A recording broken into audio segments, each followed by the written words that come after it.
नमस्कार दोस्तों, welcome back to our channel. Friends, मैं आप सबका अपने चैनल स्टॉक्स फॉर लाइफ में बहुत स्वागत करता हूं। Welcome to STFL family. DA family में बताया कि शाम को हमारी एक वीडियो आती है स्टॉक फटाफट न्यूज़ फटाफट, जहां पे वीडियो एक चर्चा ने कौन स्टॉक में क्या न्यूज़ आ रही है और क्या बेस्ट बैंक लेवल इमर्ज हो रहा है। इतना फ्रेंड्स मैं आपके लिए होमवर्क करके लाता हूँ। रिक्वेस्ट है वीडियो के एंड तक बने रहे, क्योंकि एक स्टॉक में बोनस की न्यूज़ हमें देखने को मिलती है।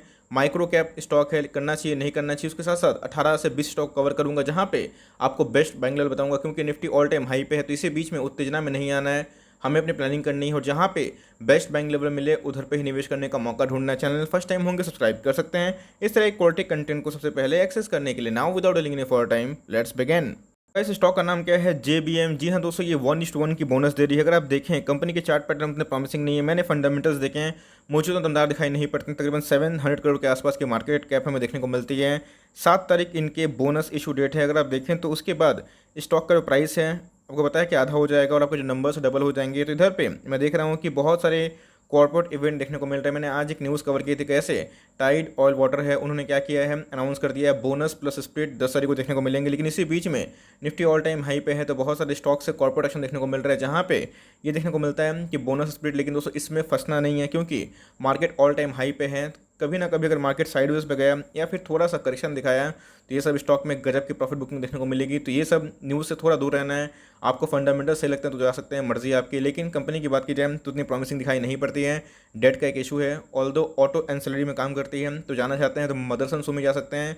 और मिंडा इंडस्ट्री भी उसमें अच्छा काम करती है, तो उधर पे जाना मुनासिब होगा। लेकिन 1:1 के बोनस चक्कर में गए जाना नहीं है, वरना बहुत लोग पूछ रहे हैं, फंस भी सकते हैं। ऐसा मेरा आपको सलाह होगा। इस एवेन्यू सुपरमार्ट की बात की जाए तो हमें 3300 का स्टॉक देखने को मिलता है। दोस्तों ये गजब का स्टॉक है। बात की जाए डेफरी कंपनी है, निफ्टी ऑल टाइम हाई पे है। अगर आपको कोई ब्लू चिप में अभी के अभी किसी को खरीदना है तो जी हाँ दोस्तों, चाहें तो डीमार्ट जैसे शेयर खरीद सकते हैं। अगर आप देखें इनके टॉप की बात की जाए तो जी हाँ दोस्तों, हमें 3300 के आसपास देखने को मिलते हैं। माना ये जा रहा है मार्केट में कि Q1 के नंबर्स थोड़े से डेंट पड़ सकते हैं, क्योंकि महाराष्ट्र में या फिर बहुत जगह जगह पे जो रीजनल लॉकडाउन हुआ है, इनका इम्पैक्ट देखने को मिल सकता है। ऑल दो जो नेसेसरी आइटम्स है वो तो अलाउड थे, लेकिन और भी ये बहुत सारे प्रोडक्ट्स बेचते हैं। तो मेरे हिसाब से कंपनी फॉर लॉन्ग टर्म बहुत ही शानदार है। बीच में गए से स्टॉक 2800, 2800, 2900 के आसपास गया भी था, तो बेस्ट बैंक लेवल हो सकते थे। लेकिन अगर आप ट्रैक करते हैं तो 3000 लेवल तोड़ता है, तो आपको उस लेवल पर देखने को जरूर मिल सकता है। तो मेरे हिसाब से फॉर लॉन्ग टर्म निवेशक कोई भी चिंता वाली बात नहीं है। डीमार्ट बहुत ही मैं बोलूँगा स्टेबल कंपनी है, और आप चाहें तो भी बाई कर सकते हैं। 10% डिस्काउंट में है। हमारे दोस्तों जो कोर पोर्टफोलियो होगा उसका स्टॉक है, बिकॉज कंपनी में बहुत ज़्यादा ग्रोथ है, और आने वाले कल में ऑर्गेनाइज्ड वे में जो चेन चलाती है रिटेल बिजनेस में, ये और रिलायंस यही बचेंगे। तो मेरे हिसाब से एवेन्यू सुपरमार्ट आपके पोर्टफोलियो का स्टॉक हो सकता है, अगर आप इसको लॉन्ग टर्म तक होल्ड करने की कोशिश करें तो। गाइस, कब गिरेगा बजाज फाइनेंस ये तो कोई बता नहीं सकता, क्योंकि जिस हिसाब से अनलॉकिंग का जो फेस है वो स्टार्ट हो चुका है और फिर से स्टिमुलस के बारे में डिस्कस किया जा रहा है। तो आपको पता है गाइस, रिटेल लोन बढ़ती है और ये एक बहुत मजबूत कंपनी है। इसने अपना प्रदर्शन दिखाया भी, कैसे ये स्टॉक टूट चुका था और कैसे इस स्टॉक ने ऑल टाइम हाई लगाया था। गाइस बीच में ये स्टॉक 4600 के नीचे चला गया था, if I am not wrong 4500 के आसपास गया था। उधर पे गाइस मैंने बहुत ही स्ट्रांगली इसको बोला खरीदने के लिए, और उसके बाद स्टॉक की बात की जाए 25% अप है। तो ये सब एक डिप मिलता है, तो हो सकता है कि प्रॉफिट बुकिंग देखने को मिले। तो बेस्ट बैंक लेवल की बात की जाए 5200 के नीचे हमें देखने को मिलती है। तो मेरे हिसाब से अगर आप वेट एंड वॉच करना चाहते हैं तो 5200 के लेवल का आप इंतजार कर सकते हैं, फिर 5300 के आसपास कभी भी गिरे तो ये सब स्टॉक फॉरएवर वाले स्टॉक हैं।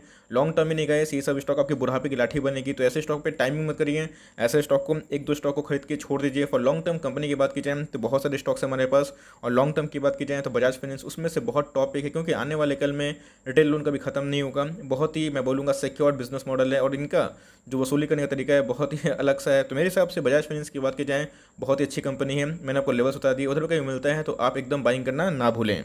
इस क्रेडिट स्विस की बात की जाए, इसके पहले मैंने न्यूज़ कवर की थी। इधर बताया जा रहा है कि एसएल टेक को और टाटा स्टील को उन्होंने क्या कर दिया है, अपने मॉडल पोर्टफोलियो से अलग कर दिया है। अब ऐसा नहीं दोस्तों कि अलग कर दिया तो मतलब कंपनी खत्म हो जाएगी, नहीं। उनका होता है वो क्या करते हैं, एक मॉडल पोर्टफोलियो बनाते हैं। आपको पता है कि मॉर्गन स्टैनली का भी है, उसके साथ साथ बहुत सारे फुटसी रसल का भी देखने को मिलता है। तो क्या करते हैं, अपने मॉडल पोर्टफोलियो बनाते हैं, किसी को एंट्री किसी को एग्जिट देते हैं। तो एससीएल टेक को और टाटा स्टील को उन्होंने निकाल दिया है। तो इसकी वजह से क्या स्टॉक गिरेगा? ऑफकोर्स नहीं गिरेगा दोस्तों, क्योंकि आने वाले कल में जैसे बताया कि 3-4 क्वार्टर में आईटी का जो बिजनेस है बहुत ही स्टेबल वे से ग्रो होने की संभावना बताई जा रही है। और मेरा ये मानना यही है कि एससीएल टेक की बात की जाए टारगेट बहुत ही ऊपर है, लिए हुए तो आराम से होल्ड कंटिन्यू करें, और चाहते हैं दोस्तों तो अभी बाइंग कर सकते हैं, बिकॉज मुझे लगता है कि डाउन साइड बहुत ही कम है और ह्यूज अपसाइड है, आपको ज़रूर बाइंग करनी चाहिए।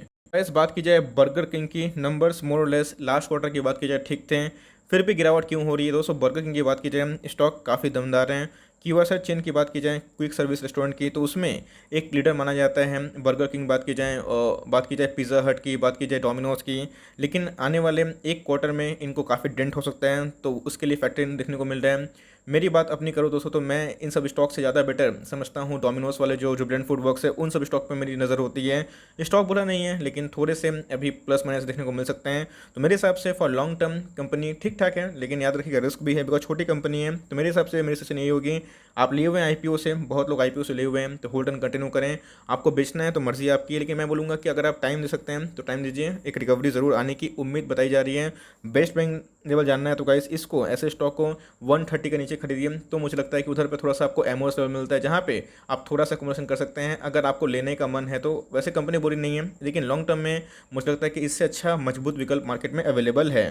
गाइस जिस दिन ये शेयर भागा उस दिन लोग पकड़ नहीं पाएंगे। सुमिटोमो केमिकल की बात की जाए, एग्रो केमिकल की one of the best company देखने को मिलती है। मैं बेस्ट इसलिए नहीं बोल रहा हूँ क्योंकि पीए इंडस्ट्रीज बेस्ट देखने को मिलती है। बीच में गाइस स्टॉक ने काफ़ी डिप मारा था और तब से मैं कवर कर रहा हूँ, 280 के आसपास था। लॉन्ग टर्म के लिए गाइस बहुत शानदार कंपनी है। अगर आप एग्रो केमिकल में कोई स्टॉक चाहते हैं तो जी हाँ, इसको कंसिडर कर सकते हैं। 15,000 करोड़ के आसपास की मार्केट कैप है। मैं बोलूँगा कि बहुत ही स्टेबल कंपनी है, बहुत ही स्ट्रॉन्ग बिजनेस फंडामेंटल है। और ये हो गए पीए इंडस्ट्रीज हो गए, जिनको एग्रो केमिकल जो केमिकल में स्टॉक में निवेश करना है वो चाहें तो सुमिटोमो को रख सकते हैं अपने पोर्टफोलियो में। छोटी कंपनी है तो ग्रोथ भी है, 300 के आसपास है, तो लोग अफोर्ड भी कर सकते हैं। तो मेरे हिसाब से फॉर लॉन्ग टर्म कंपनी बहुत ही प्रॉमिसिंग है। आपके पास आराम से होल्ड एंड कंटिन्यू करें और चाहें तो अभी बाई कर सकते हैं। मुझे लगता है कि आने वाले कल में अगर ये ब्रेकआउट देती है 330 के ऊपर, तो गाइस टारगेट मेरे हिसाब से जो अपकमिंग होगा वो 400 से लेकर 450 होगा आने वाले एक सालों के अंदर। इस कॉपर के दाम बढ़ रहे हैं, कमोडिटीज के दाम बढ़ रहे हैं, और मैं चाहता हूं कि पॉलीकैब एक डिप खाएं, हेवल्स डिप खाएं। दोस्तों हेवल्स और पॉलीकैब की अलग ही कहानी है, और दोनों हमारा बहुत ही मतलब वन ऑफ फेवरेट स्टॉक देखने को मिलता है। पॉलीकैब मुझे ज़्यादा इसलिए पसंद है क्योंकि इनके फंडामेंटल्स मुझे ज़्यादा स्ट्रॉन्ग लगते हैं, इनके रेशियो ज़्यादा बेहतरीन है। तो गाइस इधर पे हमने बाइंग करी थी और आप सबको लेने के लिए बोला भी था। तो कॉपर के प्राइस अगर बढ़ते हैं, इनके जो रॉ मटेरियल कॉस्ट है वो घटने मतलब बढ़ने के चांसेस होते हैं, तो ऑफकोर्स इनके प्रॉफिट मार्जिन कम होंगे। तो मेरे हिसाब से 1600 गाइस एक एंट्री लेवल हो सकती है, बिकॉज ये किसी को घुसने का मौका नहीं दे रहा है। और क्यों नहीं देगा दोस्तों, इनके Q1Q और Y-on-Y नंबर्स बहुत ही आउटस्टैंडिंग थे। तो मेरे हिसाब से फॉर लॉन्ग टर्म ये स्टॉक खरा सोना है, आपके पास से आराम से माल दबा के बैठें। कभी 1600 के आसपास मिलता है तो खरीद सकते हैं। तो मेरे हिसाब से कंपनी बहुत ही प्रॉमिसिंग है और आपको लॉन्ग टर्म में ज़रूर मुनाफा होगा। हमारा पैसे डबल भी हुए और आपके पैसे भी होंगे अगर आप इसको लॉन्ग टर्म होल्ड करेंगे। तो गाइस मुझे लगता है कि इसमें बहुत पोटेंशियल है, और जिस हिसाब से केबल्स और वायर्स में एक लीडर है, तो आने वाले कल में आपके पैसे बनाएंगे भी और सिक्योर भी रखेंगे। एक लार्ज कैप कंपनी बन चुकी है। अभी की बात की जाए मार्केट कैप 24,000 करोड़ के आसपास है। जब दोस्तों हमने इसको शूट किया था, बताया था, उस समय इसका मार्केट कैप 12,000 करोड़ के आसपास था। मिड कैप कैटेगरी स्टॉक है, लेकिन लॉन्ग टर्म में ये और ही महंगा होगा। और मुझे लगता है कि आने वाले 5 सालों में ये गाइस आपको शायद 7 से 8,000 देखने को मिल जाए, अगर इसमें बोनस स्प्लिट नहीं होता है तो। इस बंधन बैंक की बात की जाए तो क्रूशियल लेवल को तोड़ते हुए दिखाई पड़ रहा है। बैंक दोस्तों बहुत ही अच्छा है। ग्रोथ के वाइज डिस्कस करूँ, इनके मैनेजमेंट बहुत ही सही दिखाई पड़ते हैं, बट प्रॉब्लम इनका ये है कि एनपीए, जी हाँ दोस्तों, इनके एनपीए आईडीएफसी के एनपीए थोड़े से प्रॉब्लम देखने को मिलते हैं, और इनके एनपीए कुछ ज़्यादा ही थे, जिसकी वजह से काफ़ी डिटोरेशन देखने को मिला। तो अगर आपको सेफ से जानना है तो go with the India's largest, second largest, third largest bank जो सिक्योर्ड होते हैं। बंधन बैंक की बात कीजिए तो लॉस मत निकलिएगा, मेरी आपको सलाह यही होगी। टाइम दीजिए, 1-2 क्वार्टर अगर बैड होते हैं तो चांसेस वही है, बिकॉज टारगेट्स की बात की जाए तो बहुत ही अप हैं, और ह्यूज इसमें एफआईएस का स्टेक देखने को मिलता है। यही बंधन बैंक की बहुत ही खास बात है। तो मेरे हिसाब से बंधन बैंक ठीक है, लेकिन रिस्की स्टॉक है एनपीए फ्रंट में। अगर आप इसको हेज कर सकते हैं, अगर आप इससे ओके हैं, then go for it, otherwise इसको इग्नोर करके देश के नंबर 1, 2, 3, 4 बैंक के संग जाना मुनासिब समझिए। सेम कमेंट्रीज में आईडीएफसी फर्स्ट बैंक में देखने को मिल रही है। इनके नंबर्स आए थे, अच्छे थे, खराब बिल्कुल भी नहीं थे, लेकिन जैसे बताएं बंधन बैंक और आईडीएफसी फर्स्ट बैंक दोनों अच्छे बैंक हैं, लेकिन एक एनपी का इशू होता है। तो अगर ऐसे स्टॉक में निवेश करना है तो अपने पोर्टफोलियो का 2% से ज़्यादा निवेश मत करिएगा। हर एक क्वार्टर में आपको बढ़ाना होगा तो इनके परफॉर्मेंस देख लीजिए, टारगेट्स देखिए, मार्केट का इन्वायरमेंट देखिए, तभी निवेश करने का कोशिश करिएगा। बिकॉज बैंकिंग के स्टॉक्स में एनपी का बहुत इशू होता है, और जब से येस बैंक डूबा है तब से गैस निवेशक जो है ना वो थोड़े बैंकिंग स्टॉक से दूर रहते हैं, और दूर रहना भी चाहिए, बिकॉज सारे बैंक्स अच्छे नहीं होते हैं। बहुत सारे पीएसयू लॉस पोस्ट करते हैं, बहुत से प्राइवेट बैंक भी उनके प्रॉब्लम होते हैं, और कोरोना ने तो गैस कमर तोड़ दी है ये सब स्टॉक की। तो फॉर लॉन्ग टर्म कंपनी बोल रही नहीं है, लेकिन जैसे बताया कि अपने रिस्क मैनेजमेंट को मैनेज करके थोड़ा थोड़ा स्टेक बढ़ाइएगा, लिए हुए तो फॉर लॉन्ग टर्म छोड़ दीजिए। आने वाले कल में ये आपको अच्छा रिटर्न दे सकता है, लेकिन इनके परफॉर्मेंस ठीक होने चाहिए। ये होगा, फेडरल बैंक होगा, अच्छे बैंक है, लेकिन एलोकेशन थोड़ा कम रखिएगा, ये मेरी आपको एडवाइस होगी। इस बात की जाए हिंदुस्तान यूनिलीवर, जी हाँ दोस्तों, इसको मैंने फिर भी कवर किया क्योंकि अगर आप चाहें तो इसमें स्विंग ट्रेड ले सकते हैं। जी हाँ दोस्तों, 3 महीने टारगेट मुझे लगता है कि आपको 2600 प्लस देखने को मिलेगा। निफ्टी में अगर एक डिप आता है तो नेक्स्ट जो हीरो होगा वो गाइस एफएमसीजी होगा। बिकॉज मैंने फिर बताया दोस्तों, प्रतिभा आप लॉन्ग टर्म तक छुपा के रख नहीं सकते हैं। स्टॉक में बहुत पोटेंशियल है, कॉन्स्टिट्यूशन दिखा रहा है, पेन दे रहा है, लेकिन लॉन्ग टर्म में गेन जरूर देगा। तो मेरे हिसाब से दोस्तों इनका भी जो कॉन्स्टिट्यूशन फेस था आप देख सकते हैं कि ऐसा ही था, तो सेम वही कहानी है। और रैली मारी तो आप देख सकते हैं कि बस 1-1.5 साल में ही आपको 50% से ऊपर रिटर्न मिल गया। बोलूँगा अगर ऐसे स्टॉक से अगर आप 20-30% भी कमाते हैं गाइस, तो वो एक जंक स्टॉक से ना 100% के स्टॉक से बहुत अच्छा है, क्योंकि ये स्टॉक आपका पैसा बचाता भी है। और याद रखिएगा, स्टॉक मार्केट में कैपिटल प्रोटेक्शन सबसे पहले आता है, उसके बाद रिटर्न्स आते हैं। आपके कैपिटल को बचाएंगे। डिफरी कंपनी है, जाइंट कंपनी है, और मार्केट कैप की बात की जाए तो एक 5 लाख करोड़ के आसपास की मार्केट कैप है। डूबने का सवाल नहीं होता, बहुत नेसेसिटी में आता है। तो मेरे हिसाब से एचयूएल फ्रेश बाइंग के लिए तैयार है। आप चाहें तो बाई कर सकते हैं। बेस्ट बाइंग लेवल 2250 दिखाई पड़ता है, जहाँ पे खोने के लिए कुछ नहीं है, पाने के लिए बहुत कुछ। और अभी की बात की जाए तो अभी भी बाई कर सकते हैं। टारगेट बात की जाए आने वाले 3 से 6 महीना में मुझे 2700 के ऊपर दिखाई पड़ता है, ऐसा मेरा मानना है। एसबीआई कार्ड्स एंड पेमेंट्स की बात की जाए तो लास्ट डे हमें फ्लैट देखने को मिला। लास्ट डे की बात की जाए थोड़ा सा प्रॉफिट बुकिंग देखने को मिला इधर पे। तो अगर आप देखें तो एसबीआई कार्ड्स एंड पेमेंट्स में और एचडीएफसी बैंक में इन्होंने डायरेक्टली बता दिया है कि क्रिप्टो करेंसी में ट्रेड मत करो, वरना हम रिस्पॉन्सिबल नहीं होंगे। और साथ ही साथ एसबीआई कार्ड्स एंड पेमेंट्स का टारगेट बहुत ही अप है। मोतीलाल ओसवाल ने इसके पहले इसको 1200 टारगेट दिया था, आपको मैंने बताया भी था। तो आने वाले कल में जिस हिसाब से इनके लोन बुक बढ़ने की संभावना है, इनके रिकवरी हो रही है, सबसे ज़्यादा दोस्तों ये क्रेडिट कार्ड इशू कर रहे हैं आफ्टर आईसीआईसीआई बैंक। बस एचडीएफसी बैंक कभी नहीं इशू कर सकते हैं। अमेरिकन एक्सप्रेस को बैंड कर दिया गया है, डायनर्स क्लब को भी। और साथ ही साथ आपको पता है कि सिटी बैंक के जाने से इनको फ़ायदा होगा। एकदम दोस्तों पकड़ के बैठिए, कंपनी बहुत शानदार है। और मुझे लगता है कि फ्रेश बाइंग के लिए भी अभी तैयार है। 1000 के आसपास बाइंग लेवल ख़राब नहीं है। डाउनसाइड की बात की जाए वही 950-970 के आसपास है। अपसाइड की बात की जाए 1200 से लेकर 1250 मुझे इस साल के एंड तक दिखाई पड़ने की संभावना है, जो मैं एकदम इसको लेकर श्योर हूँ। आप चाहें तो उधर पे कंसिडर कर सकते हैं। For long term company core portfolio का स्टॉक बन सकती है, बिकॉज इनके बिजनेस काफ़ी तेज़ी से बढ़ते हुए दिखाई पड़ रहे हैं। इस इन्फोएज में क्या करें? इन्फोएज में कुछ नहीं करना है। इन्फोएज में चाहें तो बाई कर सकते हैं, बिकॉज इन्फोएज एमओएस लेवल पे है। जी हाँ दोस्तों, इन्फोएज जिस लेवल पे कर रहे हैं 4500 के नीचे अगर आप इन्फोएज को देखें, आपके पास ज़्यादा डाउनसाइड नहीं है। मैक्स टू मैक्स अगर आप देखें तो 8-10% का डाउनसाइड है। अगर 4000 किलो का इस गलती से तोड़ता है, जो कि तोड़ना नहीं चाहिए, तो 3600 में सुपर एमओएस है। अब इतना 800 का डिफरेंस है दोस्तों, तो ध्यान रखिएगा, अपनी प्लानिंग करिएगा। स्टॉक की बात की जाए, डिफरी कंपनी है, 6000 का स्टॉक ऑलमोस्ट देखने को मिलता था। तो मेरे हिसाब से कंपनी बहुत ही अच्छी है। और मेरे हिसाब से ये जो बाइंग लेवल है, अब ऐसे स्टॉक को 5000 के ऊपर खरीदिएगा तो फंस जाइएगा। और ऐसे स्टॉक बहुत तेज़ी से भागते हैं। तो मेरे हिसाब से आपको घुसने का बहुत मौका दे रहे हैं। आप चाहें तो अपनी प्लानिंग कर सकते हैं, इसको इधर से एकोमोडेशन करना स्टार्ट करिए। और 4000 मेंटल प्रिपरेशन रखिए और कुछ पैसा कैश रखिएगा। कभी भी 4000 का लेवल तोड़ता है तो थोड़ा काला आ सकता है, लेकिन लॉन्ग टर्म में अगर आप 2 साल छोड़िएगा तो आपको लेवल जरूर देखने को मिलेंगे। उधर पे मुझे आशा है कि आने वाले उस लेवल से ये 2 गुना होने की चांसेस रखता है आने वाले 2 सालों में। इस हिसाब से इन्फोएज बहुत ही शानदार कंपनी है और आपको इस लेवल पे ज़रूर बाई करना चाहिए। अगर कभी थोड़ा गिरता है तो और सुपर बाई हो सकता है। डाउनसाइड की बात की जाएगा, हमेशा रिस्क देखिएगा। रिस्क की बात की जाए तो 8 से 10% है। रिवॉर्ड की बात की जाए तो 30 से 40% दिखाई पड़ती है 1 सालों के अंदर। इस डिविस लैब को लेके मैंने स्पेशली एक वीडियो बना दी थी। और आपको पता है कि डिविस लैब एसटीफिल का टॉप पिक है फ्रॉम फार्मा ग्रुप। आप जाके थोड़ा देख लीजिएगा डिविस लैब के नंबर कैसे हैं। 0 डेट वाली कंपनी है, 25% सालाना प्रॉफिट में जम था और 220 रुपये का डिविडेंड है। स्ट्रीट एस्टीमेट को बीट कर दिया और कितना शानदार चार्ट पैटर्न आप देख सकते हैं। ये सब कंपनी गए, अगर आप फार्मा को लेकर सीरियस हैं तो ये सब पोर्टफोलियो का स्टॉक रखिए। सब फॉरवर्ड स्टॉक हैं, आप चाहें तो अपने फार्मा पोर्टफोलियो में ये सब स्टॉक को जगह दे सकते हैं। प्रॉब्लम ये है कि स्टॉक ज़्यादा गिरता नहीं है, बहुत ही स्टेबल स्टॉक माना जाता है। और बात की जाए यहाँ पे एक इनके लिए प्रॉब्लम था, लेकिन कंपनी की बात की जाए तो ऑल टाइम हाई पे है। तो अवॉइड करें बाई करना। 4000 के नीचे कभी मिलता है तो ऐड कर सकते हैं। फॉर लॉन्ग टर्म कंपनी बहुत ही अच्छी है। फार्मा स्टॉक को लेकर सीरियस है तो डिविस लैब पे रिसर्च करिए। आपकी रिसर्च सही रही तो जी हाँ दोस्तों, डिविस लैब आपके पोर्टफोलियो का स्टॉक जरूर बन सकता है। हमारे पोर्टफोलियो का स्टॉक डिविस लैब है।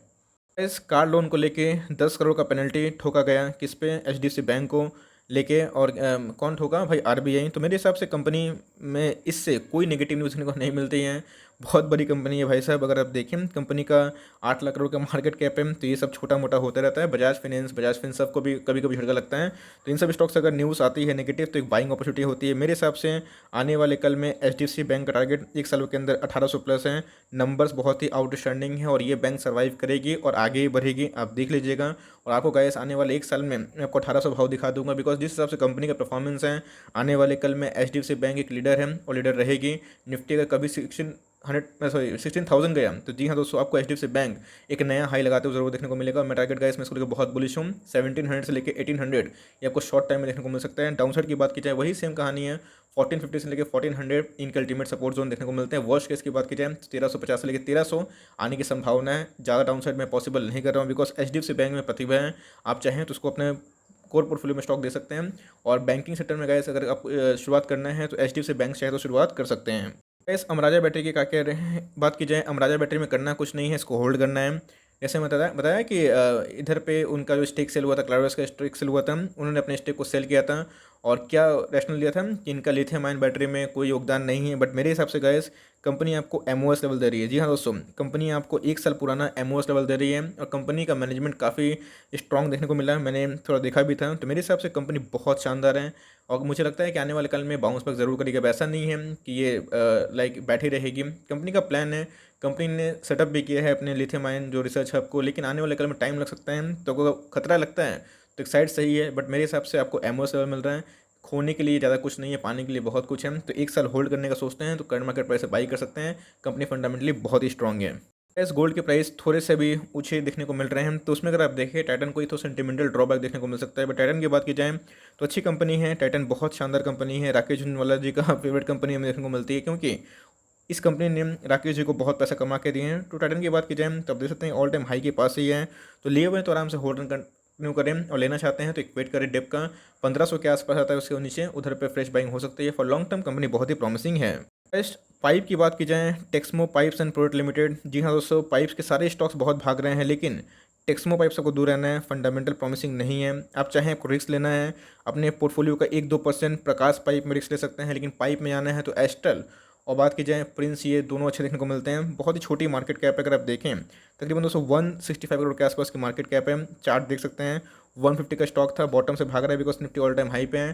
तो अगर आपको कंपनी पसंद है तो मर्जी है आपकी, बट ऐसे स्टॉक दोस्तों मैं रिकमेंडेशन नहीं करता। आपके पास बेटर ऑप्शन है, उधर पर जाइए। और प्रकाश पाइप इससे थोड़ा बेटर दिखाई पड़ता है, तो अब निवेश भी करना होगा तो पोर्टफोलियो का बहुत ही कम मामूली सा निवेश करिएगा, बिकॉज माइक्रो कैप वाली कंपनी है।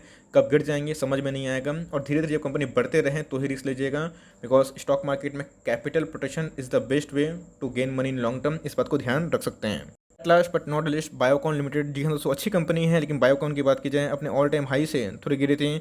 इनके CEO को लेकर कुछ लफड़ा था और इनके नंबर्स उन्हें प्रॉमिसिंग नहीं थे। लेकिन बायोकॉन की बात की जाए आपको घुसने का बहुत अच्छा मौका दे रहा है। 450 का स्टॉक देखने को मिलता है। और फॉर लॉन्ग टर्म कंपनी की बात की जाए तो काफ़ी प्रतिभाशाली है। कंपनी की बात की जाए एक बड़ी कंपनी देखने को मिलती है।